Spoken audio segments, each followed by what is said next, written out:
ఎప్పుడెప్పుడని ఎదురు చూస్తున్న హరిహర వీరమల్లు మూవీ అయితే వచ్చేసింది. సో యుఎస్ఏ రివ్యూ ఇప్పటికే పాజిటివ్ టాక్తో అయితే రన్ అవుతుంది అంటున్నారు సినీ విశ్లేషకులు. సో దీని గురించి క్లుప్తంగా వివరణ తీసుకుందాం. యుఎస్ఏ రివ్యూ ఎలా ఉందో. సో ప్రజెంట్ మనతోటి సినీ క్రిటిక్ జగదేవ్ గారు ఉన్నారు. వెల్కమ్ చెప్పేద్దాం. హలో సార్, నమస్తే. Hi Zakir. USA review Harihara Veeramallu ఎలా ఉందంటే ఏం చెప్తారు? యాక్చువల్గా ఇంతకుముందు మనకి రిలీజ్ అయిన తర్వాత ఓవర్సీస్ ఉండేది. ఇప్పుడు ఏంటంటే మనకన్నా ముందు వాళ్ళకి ఓవర్సీస్లో రిలీజ్ చేస్తున్నారు.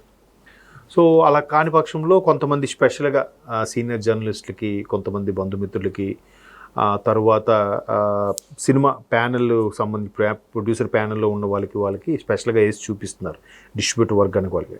అలాంటి సందర్భాల్లో కూడా మనకి రివ్యూ ఏంటని తెలుస్తుంది.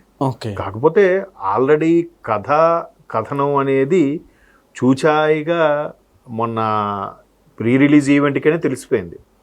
ఆయన స్పెషల్గా డిప్యూటీ సీఎం హోదాలో కాకుండా ఒక సినిమాని నిలబెడదామనే ఉద్దేశంలో వచ్చి ముందు మార్నింగ్ ప్రెస్ మీట్ లాంటిది పెట్టారు ఇక్కడ పార్క్ హైత్లో ఎక్కడో.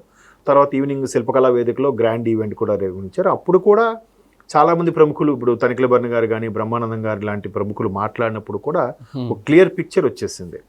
ఏమిటంటే even hero and deputy CM Pawan Kalyan garu కూడా రివీల్ చేసేసిన అంశం ఏంటంటే, ఇది ఒక మొఘలుల టైంలో, ఎస్పెషలీ ఔరంగజేబు పరిపాలిస్తున్న టైంలో చాలామంది ఎలా ఎదుర్కొన్నారు అప్పటి పరిస్థితులు అనే దాని మీద ఒక సబ్జెక్టు. రీసెంట్గా దానికి మన చావా చూసాం, అది ఎంత బ్లాక్ బాస్టర్ అయిందో కూడా చూసాం. ఆ తర్వాత ఇప్పుడు ఇదేంటంటే ఒక కోహినూర్ డైమండ్, కోహినూరు వజ్రము, నెమలి సింహాసనము లాంటివి కొన్ని భారతదేశంలో అరుదైన విలువైన వస్తువులు ఉండేవి. అవి బ్రిటిష్ వారు కొల్లగొట్టుకొని వెళ్ళిపోయారు. ఇప్పుడు అవి బ్రిటిష్ మ్యూజియంలో కూడా ఎక్కడో ఉన్నాయని ఒక వార్త ఉంది. ఎంతవరకు వార్త తెలియదు మనకి. సో అలాంటి కోహినూరు వజ్రానికి సంబంధించిన ఒక కథనంని క్రిష్ జాగర్లమూడి ఒక అద్భుతంగా స్క్రీన్ ప్లే అది రాసుకొని దాన్ని పవన్ కళ్యాణ్ గారికి వివరించారు. ఎప్పుడు ఇది ఆల్మోస్ట్ ఒక 4-5 years బ్యాక్. సో ఈయన ఆ తర్వాత ప్రత్యక్ష రాజకీయాల్లోకి వెళ్ళిపోవడము, బిజీ అయిపోవడము, చాలా ప్రాబ్లమ్స్ ఫేస్ చేయడము, ఈయనకి హౌస్ అరెస్టులు చేయడము, విమర్శించడము, ఘోరంగా అవమానపరచడం, తల్లిని భార్యని కూడా విమర్శించడం, ఇట్లాంటివన్నీ కూడా ఎదుర్కొని మొత్తం నిలబడి ఆయన కూటమి ప్రభుత్వంతో కలిసి అఖండ విజయం సాధించాడు. ఆయన 100% స్ట్రైకింగ్ రేట్తో అవ్వడం, ముఖ్యమంత్రి చంద్రబాబు నాయుడు గారు, తర్వాత ఉప ముఖ్యమంత్రిగా పవన్ కళ్యాణ్ గారు ప్రమాణ స్వీకారం చేశారు. 1 year అయింది. అయితే ఉప ముఖ్యమంత్రి అవ్వక ముందు జరిగిన వాటి ఏవైతే సంతకాలు పెట్టాడో వాటన్నిటి మీద కూడా ఇప్పుడు పూర్తి చేయాలని అనుకున్నాడు. దానికి ఇప్పటికే డిలే అయిన సందర్భంగా ఏం రత్నం గారికి ఒక 11 కోట్ల రూపాయలు తిరిగి కూడా ఇచ్చాడు ఆయన. ఏం రత్నం గారు ఆ నష్టం భరిస్తున్నారు, ఇబ్బంది అంటే సినిమా రిలీజ్ అయిపోతే అది వేరు, అవ్వలేదు అనుకోండి, అలాగా స్టూడియోస్లోను రికార్డింగ్ థియేటర్లోనూ ఉండిపోతే చాలా నష్టం వస్తుందని ఒక సినిమా తెలిసిన వ్యక్తిగా, అంటే నిన్న ఆయన ఈవెంట్లో కూడా అదే చెప్పాడు, నాకు తిండి పెట్టింది సినిమా ఇండస్ట్రీ, దాన్ని ఎలాగ నేను విమర్శిస్తాను, దాన్ని ఎలాగ నేను వదులుకుంటాను అంటూనే గతంలో జరిగిన ప్రాబ్లమ్స్ కూడా చెప్పారు. ఇప్పుడు భీమ్లా నాయక్ కానీ, వకీల్ సాబ్ సినిమాలకి, నా సినిమాలకి 10 రూపాయలు 20 రూపాయలు టికెట్లు పెట్టారయ్యా, ఆ రోజు చెప్పాను మనల్ని ఎవరు ఆపేది అని. ఈ రోజు కూడా అదే చెప్తున్నాను. ఇప్పుడు 2 తెలుగు రాష్ట్రాలు కూడా బాగానే కోఆపరేట్ చేస్తున్నాయి. అటు ముఖ్యమంత్రి చంద్రబాబు నాయుడు గారికి, ఇక్కడ ముఖ్యమంత్రి రేవంత్ రెడ్డి గారికి, ఇద్దరికి కృతజ్ఞతలు. 2 రాష్ట్రాల డీజీపీలకు కూడా ఒక ఉప ముఖ్యమంత్రి స్థాయిలో ఉండి కూడా కృతజ్ఞతలు చెప్పడం, వాళ్ళని మెన్షన్ చేసి మాట్లాడడం కూడా గొప్ప విషయం. సార్, అయితే ఇప్పుడు ఈ మూవీకి స్టార్టింగ్ నుంచి చాలా స్ట్రగుల్స్ వచ్చాయని చెప్పాలి ఎక్కువగా. అయితే ఇప్పుడు అసలు ఆ అడ్డంకాలు ఏమన్నా అడ్డుపడతాయి అనుకోవచ్చా? ఇంకా అడ్డిల్స్ ఏం లేవండి. రిలీజ్ డేట్ కూడా ముందు ఆగస్ట్ అన్నారు, జూన్ అన్నారు, ఆగస్ట్ అన్నారు, తర్వాత మే అన్నారు, జూన్ అన్నారు, ఇంకా జూలై 5th కూడా అన్నారు. లేదు, జూలై 24th, ఇంకా 24th రిలీజ్ దగ్గరికి వచ్చేసింది. సో కాబట్టి ఇంకా ప్రాబ్లం లేదు, రిలీజ్ అయిపోతుంది. అయితే రివ్యూ మాత్రం జనాలందరూ విసిగిపోయి ఉన్నారు కదా. విసిగిపోవడం ఇన్ ద సెన్స్, పవన్ కళ్యాణ్ని స్క్రీన్ మీద ఎప్పుడు చూద్దామా అనుకునే వ్యక్తులు ఆల్రెడీ 3-4 ఏళ్ళు అయిపోయింది. మన బ్రో సినిమా కూడా వచ్చి, బ్రోలో గెస్ట్గా చేసినప్పటికీ ఒక టైం గార్డ్గా చేసిన పర్సన్గా ఉన్నప్పటికీ అప్పటికి కరెక్ట్గా ఎలక్షన్స్ ముందు కాబట్టి అంతగా ఎవరికి రుచించలేదు. But full fledged full length role ఏం కాదు, దాన్ని ఏమంటారు క్యామియో అపీరెన్స్, అతిథి పాత్ర.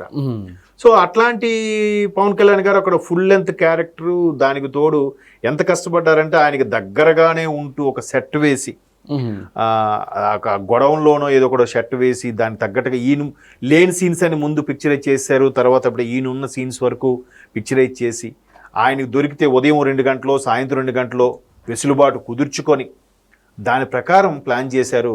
అయితే ఈలోగా క్రిష్ గారికి వేరే ప్రాజెక్ట్ ఏదో ఓకే అయినట్టుంది. దానివల్ల మన ఎవరు అనుష్క గారి ప్రాజెక్ట్ ఒకటి ఉంది కదా, ఆవిడ లేడీ ఓరియంటెడ్గా, సో ఆ దాంట్లో బిజీ అయిపోవడం. ఇక్కడ ఏం రత్నం గారు అబ్బాయి అనుకుంటా జ్యోతికృష్ణ, ఆయన మిగతా సినిమా డైరెక్ట్ చేశాడు, ఆయన కూడా బాగా చేశాడు. సినిమా అయితే అద్భుతంగా ఉంది. అంటే ఒకటి ఇన్ని రోజులు పవన్ కళ్యాణ్ దేవుడిలా కొలిచే ఎక్స్పెక్టేషన్స్ పక్కన పెడితే పవన్ కళ్యాణ్ స్క్రీన్ మీద చూడాలనే తపన పడిపోయిన వాళ్ళు ఎక్కువ. జనరల్గా ఆయన ఇమేజ్ ఇంకా చెప్పలేమండి, ఎందుకంటే మిగతా హీరోలందరూ ఒక లెక్క, ఆయన ఇమేజ్ ఒక లెక్క. ఎందుకంటే ఎవరికైనా ఫ్యాన్స్ ఉంటారు, ఆయన మాత్రం భక్తులు ఉంటారు. అది మరి ఆయన గాడ్స్ గిఫ్టా లేదంటే ఆ గత జన్మలో చాలా అదృష్టం చేసుకుని వచ్చి పుట్టాడా అనేది తెలియదు. కానీ బ్రహ్మానందం గారు కూడా అదే అన్నారు కదా, ఇప్పుడు ఆయన ఒక కష్టపడ్డాడు, లేదా ఆయనకు దేవుడిచ్చిన వరమా, లేదా తల్లిదండ్రులు చేసుకున్న పుణ్యమా, ఏం విషయం తెలిస్తే అది కూడా డెస్టినీ, అది అలా రాయబడింది. ఏ పవన్ కళ్యాణ్ అయితే సినిమాలకు వెళ్ళాలా వద్దా, ఏం చేద్దాం, లేదంటే 2-3 సినిమాలు చేశాక 3వ సినిమా ఏదో సుస్వాగతం లాంటి సినిమా చేసి నేను డ్యాన్సులు చేయలేకపోతున్నాను, వదిన వెనక్కి వచ్చేస్తానని చెప్పడం, చిరంజీవి గారి భార్యకి ఫోన్ చేసి, ఇట్లాంటి పొదగలేని వ్యక్తి, ఇండస్ట్రీలో ఒదిగి ఉండలేని వ్యక్తి మరలా ఉండగలడు, కొనసాగాడంటే ఒక పవర్ స్టార్ అయిపోయాడు. ఒక సెపరేట్ ఇమేజ్ క్రియేట్ చేసుకున్నాడు ఆయన. చిరంజీవి గారు నెపోటిజంతో వచ్చినప్పటికీ చిరంజీవి గారి ఇమేజ్తో సంబంధం లేకుండా ఈయన ఒక ప్రత్యేకమైన దాన్ని ఏమంటారు, ఒక ఫ్యాన్ బేస్, ఒక భక్తుల్ని సంపాదించుకున్నాడు. అది ఆయన మంచితనం అవ్వచ్చు, మానవత్వం తెలియదు కానీ, మానవత్వ విలువలు కానీ ఒక సెపరేట్ జోనర్ ఉంది ఆయనకి. అంటే ఆయన బాడీ లాంగ్వేజ్కో లేదంటే ఆయన ప్రవర్తనకో ఆయన మాట తీరుకో ఒక సపరేట్ ఒక స్వాగ్, దానివల్ల జనాలు పిచ్చిగా ఉన్నారు. కాబట్టి సినిమా ఆల్రెడీ చావా సినిమా వచ్చింది కాబట్టి దాని ఇంపాక్ట్ కొంత చావా అంత కాకపోయినా ఓకే సినిమా బాగుందిరా అనుకున్న వాళ్ళు ఉన్నారు, ఎవరు విమర్శకులు. ఓకే, బట్ పవన్ భక్తులకి ఇన్నేళ్ళుగా వెయిట్ చేస్తున్న ఫ్యాన్స్కి మాత్రం అది కన్నుల పండుగ, సినిమా బ్లాక్ బాస్టర్. సార్ అట్లనే ఇప్పుడు సినిమాని ఇప్పుడు పుష్ప తోటి చాలా మంది ఎక్కువ కంపేర్ చేస్తున్నారు అనమాట, అంటే కలెక్షన్స్ పరంగా బ్రేక్ చేస్తుందేమో పుష్పని అన్నట్లుగా. సో మీరేం చెప్తారు, బ్రేక్ చేస్తుంది అనుకోవచ్చా? చెప్పలేం. అంటే పాన్ ఇండియా లెవెల్లో రిలీజ్ చేస్తే పవన్ కళ్యాణ్కు ఉండే ఇమేజ్కు మొన్న ఎలక్షన్స్ తర్వాత బీజేపీకి ఏదైతే ఇమేజ్ వచ్చిందో, బీజేపీతో పాటు కూటమిలో ఉండి ఈయన 100% స్ట్రైక్ రేట్తో ఉన్నాడో, తర్వాత మొన్న మహారాష్ట్ర ఎన్నికలు కూడా క్యాన్వాసింగ్కి వెళ్ళాడో, ఓవరాల్గా అందరికీ సుపరిచితుడే ఆయన. ఆయన సినిమాలు పాన్ ఇండియా లెవెల్లో ఇంతకుముందు రిలీజ్ అవ్వకపోయినా డబ్బింగ్ సినిమాలు చాలా ఇప్పుడు జీ టీవీలో కానీ సోనీ టీవీలో కానీ చాలా వస్తూ ఉంటాయి, టూ ట్రాన్స్లేషన్ అంటే ప్యూర్ డబ్బింగ్ సినిమాలు. సో ఆ పరంగా పవన్ కళ్యాణ్ అందరికీ తెలుసు. ఎప్పుడైతే పొలిటీషియన్ అయ్యారో ఇంకాస్త ఫెమిలియర్ అయిపోయాడు ఆయన. దట్టు మోదీ గారు పక్కన పవన్ కళ్యాణ్ చేరేసి కూర్చున్నారు అని అంటే ఆ ఇమేజ్ వేరు ఉంటుంది కదా, అరే ఈయన ఎవరు సౌత్ ఇండియా హీరో కదా అని వాళ్ళు అనుకునే కన్నా ఓ ఈయన పవన్ కళ్యాణ్, పైగా ఎటువంటి అడ్రస్, చిరంజీవి గారు తమ్ముడు అనే ఒక అడ్రస్, ఒక పవర్ స్టార్ అనే ఒక ఇమేజ్, జనసేన అధ్యక్షుడిగా ఒక ఇమేజ్, మోదీ గారి కూటమిలో కూడా ఎన్డీఏ కూటమిలో ఒక భాగస్వామిగా ఒక ఇది, డిప్యూటీ సీఎంగా ఇన్ని కలగలిపితే ఖచ్చితంగా ఆ ఇమేజ్ ప్రకారము బాగా కలెక్షన్స్ కొల్లగొడుతుంది. బట్ అది కలెక్షన్స్ కొల్లగొడితేనే సినిమా హిట్ ఆఫట్టా పక్కన పెడితే కంపారిజన్ వచ్చేస్తుంది ఆటోమేటిక్గా. మరి అలాగైతే దంగలు ఫస్ట్ ప్లేస్లో ఉంది 2000 పైచిలకు, బాహుబలి 2ని దాటింది ఏది పుష్ప 2. ఇప్పుడు ఇండియాలోనే 2000 క్లబ్లో ఉండేది ఒక దంగలు, ఇది సుమారుగా 1800 కోట్లు 1900 కోట్లు వచ్చిందంటే ఇది పుష్ప, 1800 కోట్లు 1700 కోట్లు బాహుబలి 2. ఇకపోతే చావా ఇలాంటివన్నీ కూడా 1000 కోట్ల క్లబ్లో ఉన్నాయి. సో 1000 కోట్ల క్లబ్ అయితే 100%, బట్ ఆ పుష్ప రేంజ్కి వెళ్తుందా లేదా అనేది మనం చెప్పలేము. అంటే ఒక్కోసారి సిచ్యువేషన్స్ బట్టి కూడా ఉంటాయి. ప్యారలల్గా ఇంకో వేరే సినిమాలు లేకపోవడము, ఎప్పుడు ఎక్కువ స్క్రీన్స్ రిలీజ్ చేయడము, ఇవాళ రేపు ఏంటంటే పైరసీలు వచ్చేస్తున్నాయి, ఒకేసారి స్క్రీన్స్ రిలీజ్ చేస్తున్నారు. వీటన్ని మీద పవన్ కళ్యాణ్ యాక్షన్ కూడా లిమిటెడ్గా చేశాడు. ఆయన యాక్షన్ కూడా ఎలా ఉంటుందంటే ఎక్కువగా కొరియోగ్రాఫర్స్తో కూడా ఆయన అదే కూర్చున్నాడంట. ఎట్లాగా ఆయన మార్షల్ ఆర్ట్స్ మీద వాటి మీద కొంచెం గ్రిప్ ఉన్న వ్యక్తి కాబట్టి మార్షల్ ఆర్ట్స్ చేస్తున్నట్టుగా దాన్నే సాంగ్స్గా పిక్చరైజ్ చేసుకునేలాగా, కత్తి యుద్ధాలు చేసినప్పుడు కూడా దాన్ని ఒక బ్యాక్గ్రౌండ్ స్కోర్. అంటే దీనికి స్పెషల్ ఏంటంటే మెయిన్ కీరవాణి గారి బ్యాక్గ్రౌండ్ స్కోర్. మరి అంటే బాహుబలి లాంటి అంతర్జాతీయ సినిమాలకి RRR లాంటి ఆస్కార్ అవార్డు విన్నర్ కదా కీరవాణి గారు. సో ఇప్పుడు కీరవాణి గారు ఇమేజ్ వేరు. ఒకప్పుడు ఒక సంగీత దర్శకులు ఎంఎం కీరవాణి అనేవారు, ఇప్పుడు Oscar winner MM Keeravani.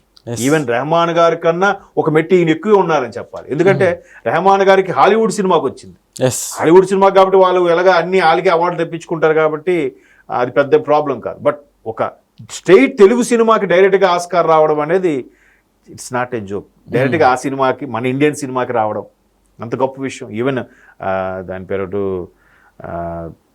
Chandrabose గారికి లిరిక్స్కి గాను ఈయనకి మ్యూజిక్ గాను వచ్చింది.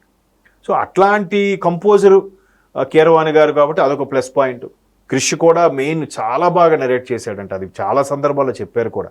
ప్రొడ్యూసరు ఏం రత్నం గారు చెప్పారు, హీరో పవన్ కళ్యాణ్ గారు చెప్పారు. ఈయన యాక్షన్ కూడా ఎలా ఉంటుందో తెలిసిందే కదా, కత్తి ఫైట్లు, కర్రసాములు వీటి మీద మంచి గ్రిప్ ఉన్నవాడు ఆయన. సో ఆ కోహినూరుకు సంబంధించిన స్టోరీని వాళ్ళ నుంచి ఎలా కాపాడుకున్నాడు అది కూడా తనిఖీ బర్ని లాంటి వాళ్ళు, బ్రహ్మానందం లాంటి వాళ్ళు సగం స్టోరీ చెప్పేశారు. అదేంటది హరిహర అంటే ఇద్దరు, శివుడు విష్ణువు. హరి అంటే విష్ణుమూర్తి, హర అంటే శివుడు కదా, హరిహర వీరమల్లు అంతే కదా. సో ఆ వీరమల్లు అనేవాడు ఎంతగా ఆ మొఘల్ సామ్రాజ్యంతో, ఎస్పెషలీ ఔరంగజేబు సామ్రాజ్యం ఉన్నప్పుడు వాళ్ళని ఎదిరించి ఎలాగా తన తోటి ప్రజల్ని, ఎస్పెషలీ ఆ కోహినూర్ని కాపాడుకున్నాడు అనేది స్టోరీ. మనం అంతకుమించి ఎక్కువ మాట్లాడుకున్నా, ఎక్కువ చెప్పుకున్నా అది సబబు కాదు, స్టోరీ రివీల్ చేసినట్టుగా ఉంటుంది. పవన్ కళ్యాణ్ యాక్షన్ చూసి పిచ్చి అయిపోయి అరిచే వాళ్ళ గురించి చెప్పక్కర్లేదు. బట్ సామాన్యులు కూడా అంటే విమర్శలు ఉండవు పవన్ కళ్యాణ్ సినిమాలకు సంబంధించి. మరి రాడ్ సినిమారా, చెత్త సినిమారా అనుకునేంత ఇదైతే ఇంతవరకు ఎప్పుడు ఆయన చేయలేదు. సినిమా ఆడకపోయి ఉండొచ్చేమో కానీ వర్స్ట్గా ఏంటి అసలు సరిగ్గా చేయలేదు అనుకునేటప్పుడు, వర్స్ట్గా ఉంది సినిమా, సీన్లు బాగాలేవు అనుకునేది అయితే ఇంతవరకు ఏదీ లేదు. అది సో ఓవరాల్గా బొమ్మ hit. Okay sir, thank you.